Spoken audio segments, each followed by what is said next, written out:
Like here you have an article from the extremist far left political organization NPR, which happens to make radio shows, talking about the same thing back in 2020, except that here the conspiracy doesn't seem to be coming from the government or the CIA. Instead, they're talking about how in 2012 a letter began circulating on popular hip hop blogs describing a meeting that allegedly happened 20 years earlier between the private prison system and the music industry.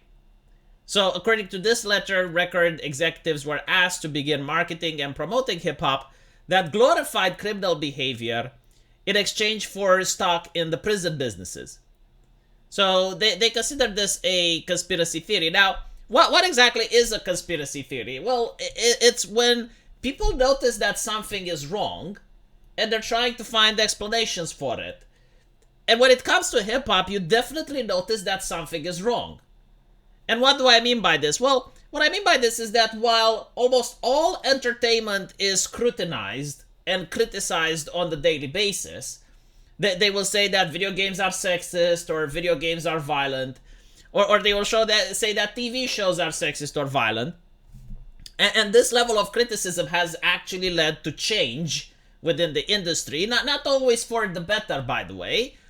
It seems that hip-hop almost always gets a pass. It seems that it's almost as if hip-hop is protected. And it's not just hip-hop, but it's rap in general. I mean, think about it. If you were to make a Hollywood movie today, and you add the N-word in it, even if it's in a way that it makes sense, like, let's say, a Quentin Tarantino film, where the slave owner uses the N-word, you are going to have criticism based on it. Like, you are going to have people from the media, journalists freaking out. And the reason that I find it interesting is that I grew up with Hollywood movies from the 90s and the 80s, and the N-word in certain movies was used quite often. Usually, again, it was in a negative connotation, like a villain would use it, but they wouldn't shy from using it. South Park used it as well. But today, the existence of the N-word, even in an appropriate connotation, like in a historical one where you have like a plantation and the slave owner is using it in order to show how evil he is unacceptable. Except for hip-hop. Like in hip-hop, it's fine to use it. I mean, if you drop the N-word like they drop a rap album, is actually a saying on the internet. So, you notice that for some reason, it's above scrutiny. And it's not only with that. Sexismus was the moral panic of 2016. On how showing boof babes or showing women that are skimpily clad dressed in commercials is completely unacceptable. It's dehumanizing, degrading for women. And for some reason, that never got applied to hip-hop or rap music. And I remember when Gillette made its famous commercial where they were complaining about boys can be boys and toxic masculinity, and they were blaming all of this on American entertainment. One of the clips that they showed was with a rapper surrounded by skimpily clad women that were dancing, showing their tushy to the camera, and dollars were falling from the ceiling. And they removed that segment from YouTube after 2 days of making the commercial. So all of it was fine. I mean, they made fun of, I guess, like Married with Children. They had like in that commercial that they had a American sitcom where the father was groping the wife's ass. So they were saying that is completely unacceptable. They had the guy trying to approach a woman on the street. They said that is completely unacceptable. But the thing with the rap music, they had to remove it. Another example of this is the Wet Ass Pussy music video. I mean, that was trending on YouTube to the point where it was recommended. Like you would get it on the main website. So you have this streamer, Belle Delphine, and she copies the music video frame by frame. Like she reproduces everything that was done in the Wet Ass Pussy video. Her channel doesn't even get a community guideline strike. It gets terminated from YouTube to the point where she has to go on Twitter and try to put social pressure on YouTube in order to reinstate her channel, and that happens only 1 week after. So it is fair for people to wonder, why is it that rap music and hip hop constantly get a pass? So you're saying it's a conspiracy theory, right? Like the CIA didn't have anything to do with it. The prison industry had nothing to do with it. So what exactly is it then? Like maybe the explanations that people are finding aren't entirely correct, but it is bizarre that every single time violent video games is the scapegoat of every social ill, social media is the scapegoat of every social ill, anime is the scapegoat of every social ill, but for some reason hip-hop and rap music are above criticism.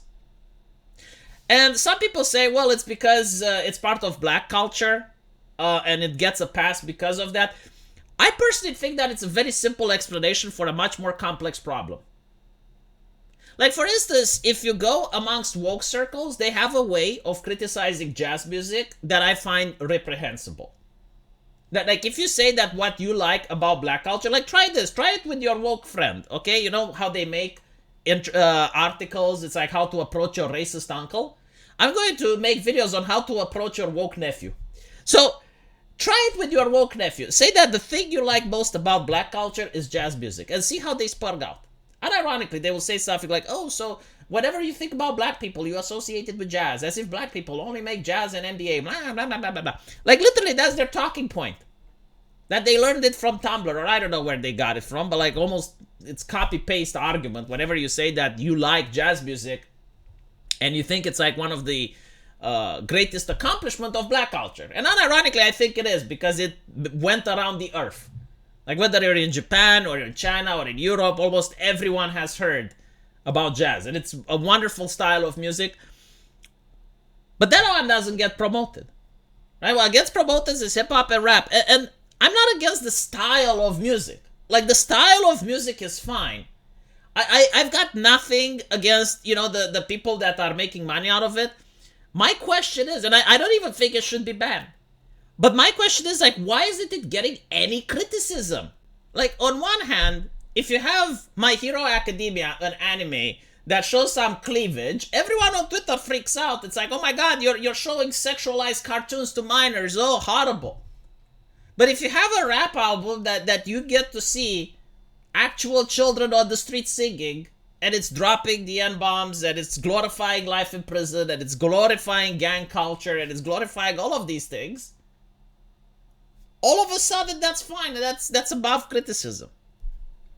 And the thing is, like, if you criticize it, you're not even getting called a racist. Like, that's the interesting aspect, right? Because even if you go among a woke crowd and you criticize the song, it's like, well, I don't like the song because it talks about life in prison and blah, blah, blah. They're not calling you a racist. So again, it's so bizarre. And I understand that, as I mentioned earlier, like, people will say, well, it's black culture, so like no one wants to criticize it to not be called a racist. I think that's a very simple explanation. I mean, Louis Farrakhan, right? He got the platform. So it's not like there are a certain, how should I even say, black influencers that are above criticism. It's just that, like, in this particular case, no one wants to touch the subject. So, you know, whether it's the CIA or whether it's the prison industry or I don't know what, it's a conspiracy theory, I get it. But I would really love to hear an explanation for why is it that movies and comic books and anime and TV shows constantly criticized, but when it comes to rap and hip-hop, almost not a peep. Let me know what you guys think, and as usual, I will see you in the comment section. Take care.